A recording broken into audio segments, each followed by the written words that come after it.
Okay, so computer fundamentals for medical transcription are quite basic. First of all, you need a computer. Okay, so you got laptops, you got desktops. You need a computer type. Okay, something like a PC. Okay, Apple's computer, Macs, that's okay, but not always. Not always. So PC is number one. If you go with PC, you're probably okay. Year, I would say 1990s. Windows XP stuff. If you have Windows XP or 2000, so if you have a Windows XP stuff, you're okay. You can use really old technology, and it's okay. So, you don't need the newest or the latest. You just need something that works, that's good, things that keep up to the pace that you're working at. If you need to be connected, live, you're connected live. If you need to be connected to, things that are happening now, then you're there at the same pace.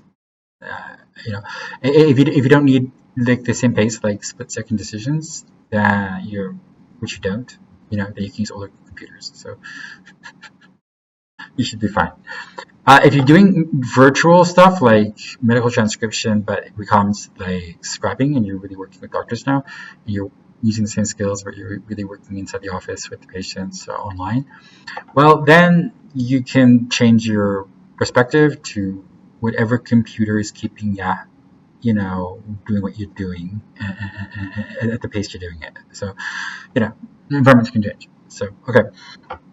And if you need stuff that saves your time enough so you don't have to wait or have anxiety.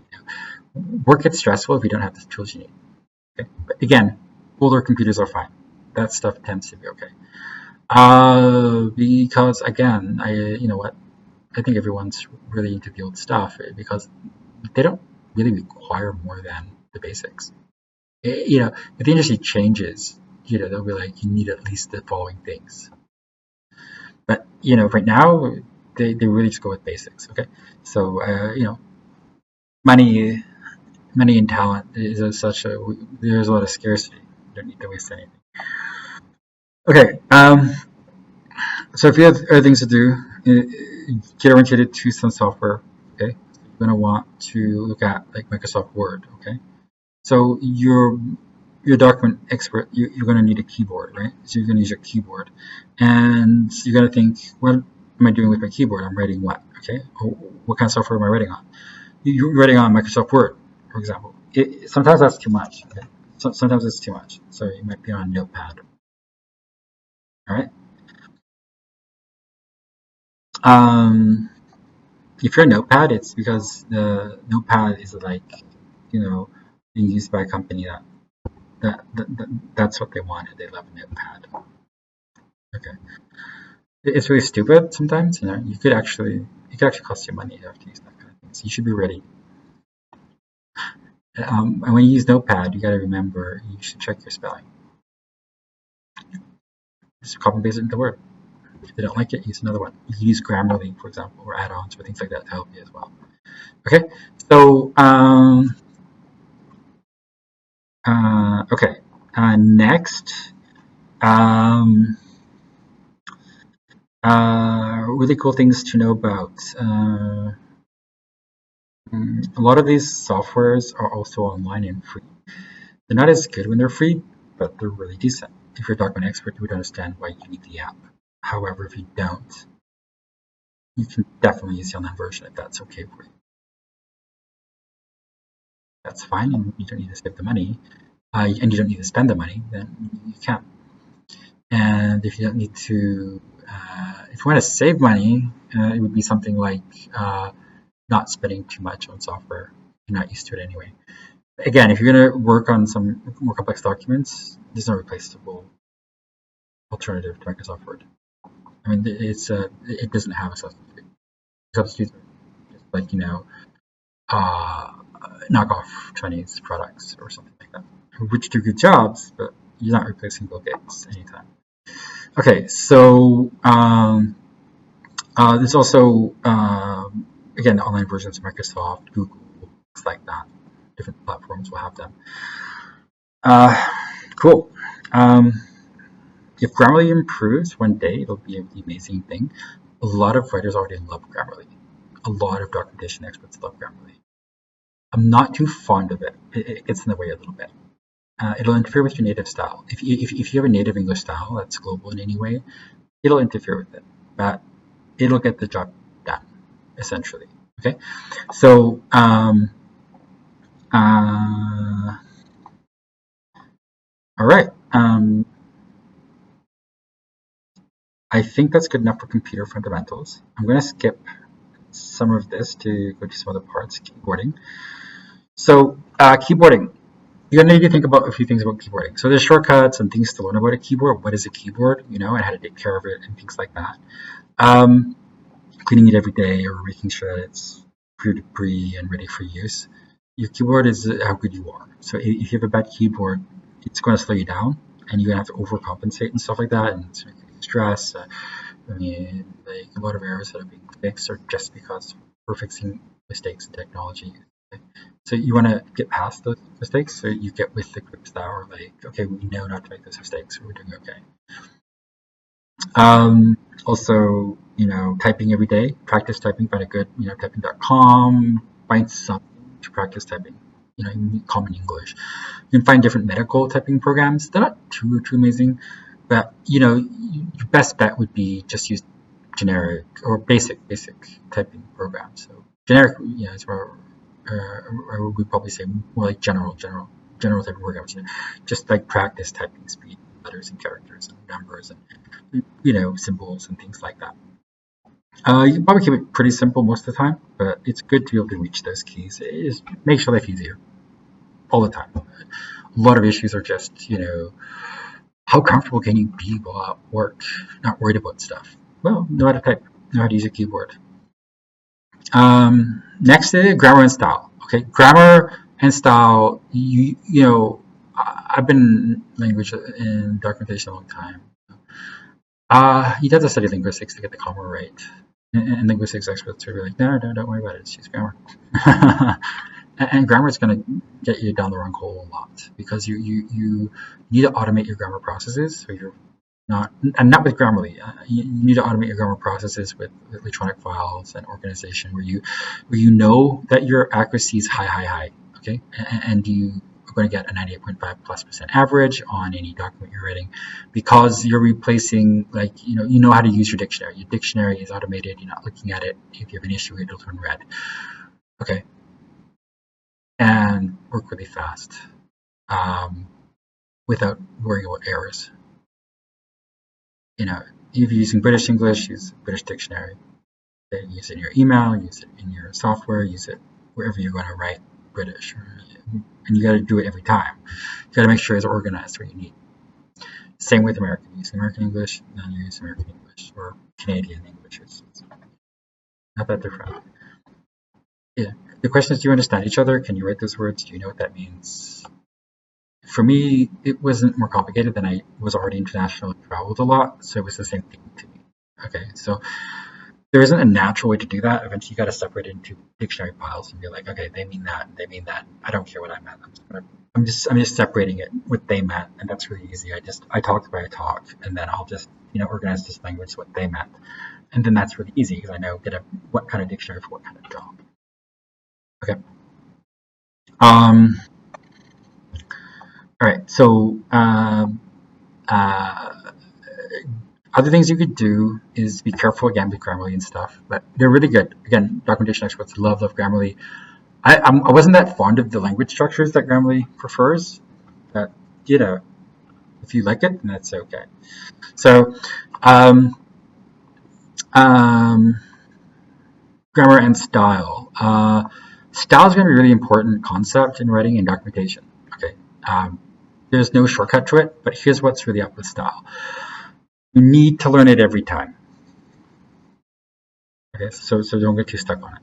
Just like, every time you get to a new organization, they have their own style, and you got to learn what those styles are. If they don't have a style, well, what a mess. What does that even mean? And someone's like, well, we need headers, and then they're like, we haven't agreed on anything about what headers are. You just expect me to do this to you. As soon as you get an issue and do something, okay, just to be like, no. They have styles. They figured it out. Document experts. you'll realize pretty quickly that different organizations have different styles and they have different banners and different ways that they color things. Essentially, you're going to find some things that are consistent. The 3-color rule. You're going to find things consistent because technology and words have something in common, which is that we do things because it works with our bodies and who we are and stuff. And so some things are going to get kind of limited to the way we're used to doing things because our bodies respond that way. And you're going to be much better off as a document expert just to kind of get to that point where that's what's up. And then there's also other perspective where somebody likes all sorts of colors because they don't want to be limited by one color because they feel that it's superior to have more colors. I can do this better than you. Ha ha ha. Well, you know what? That's very smart of you, but everyone else needs to keep up with the basics because they might not have all those things that make them comfortable that way. All right, so.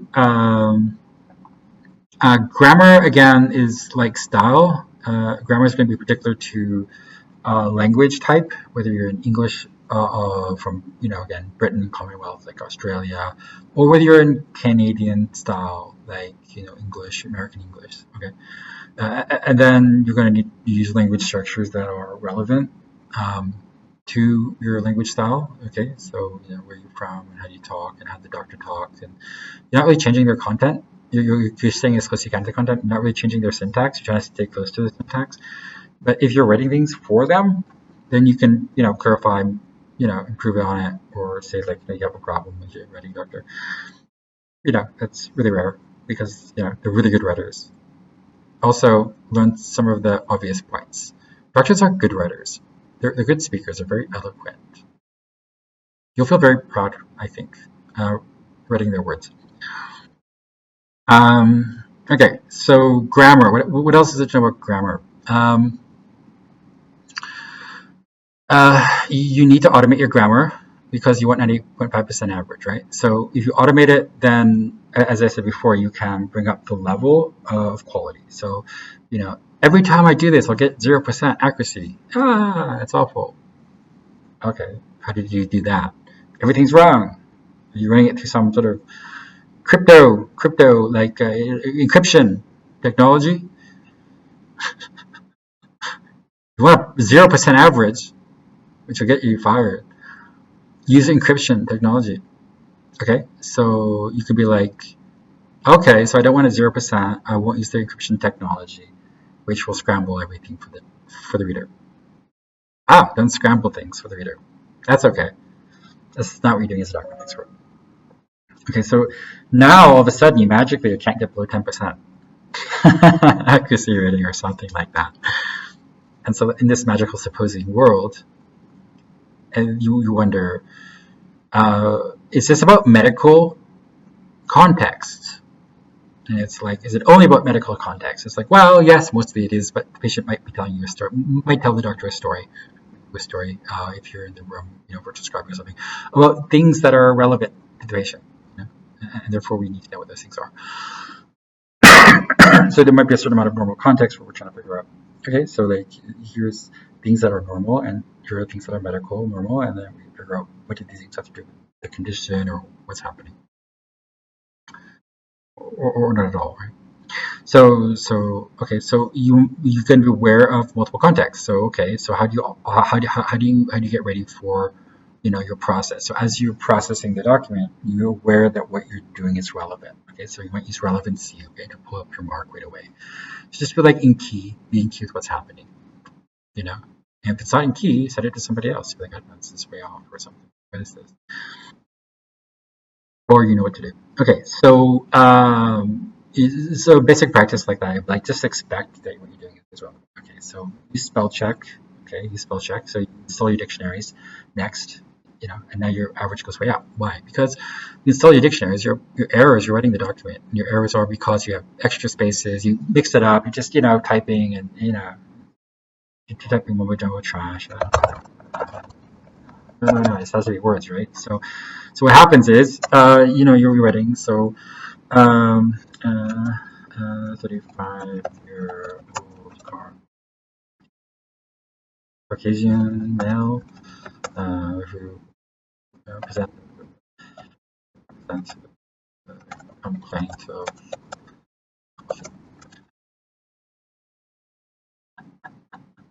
Caucasian. Ah, my accuracy went up. Okay. Oh. Um, so if you have like something as obvious as a spell check, then you can prevent all those errors. So somebody used spell check and they found that their accuracy was like around 70%. Okay. And they're like, for example, they're just writing what they hear, and they're like, how do you get 70% when you have a spell check? And then they're like, okay, so you want to be like, okay, so then you installed what? You installed the dictionary. Then you installed the dictionary. Ah, look, spell check saved my day again. Okay, so you installed the dictionary. What kind of dictionary? Is it British or is it USA, for example? And then you use the correct dictionary. After that, you're getting like 90% averages. When do you get fired? When do you get fired? When do you get fired? You get fired around 98.5. Okay? You drop below 98.5. That's when you get fired. Okay? So it's not really at 90% here, right? The point is that you always catch it because you're using the correct dictionary. Okay? And then check the correct dictionary. Okay. Here's another one. Here's another one. I mean, it could be anything. I'm kind of just supposing things. Right? Ah. Okay, check the correct ones in use. Okay, 90%. Sometimes it could just be like, well, that was my only issue. I'm well above 90.5% now. I'm not making mistakes. Yeah, like that. Whatever your issue is. Okay, so let's think about your issues. Issue. You have a writing issue. Okay, a 35-year-old. I'm not 35, by the way. 37. 37. I was using a scambler effect. Okay, with a complaint of grammar.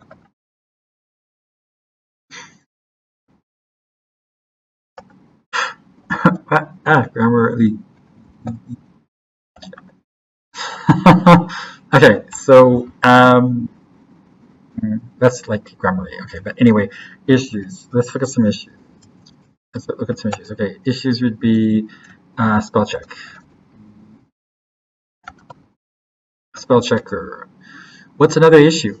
Another issue is dictionary. Okay, so this is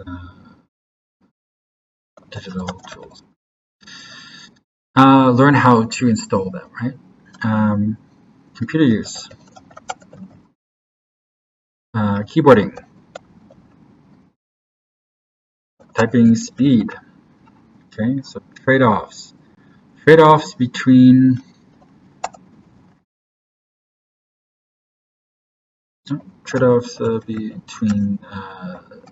typing speed and quality. Okay, you want to increase your typing speed. Methods and implementation of typing practice. Practice. So, which, by the way, would include things like ergonomics. My keyboard is too far away from me right now.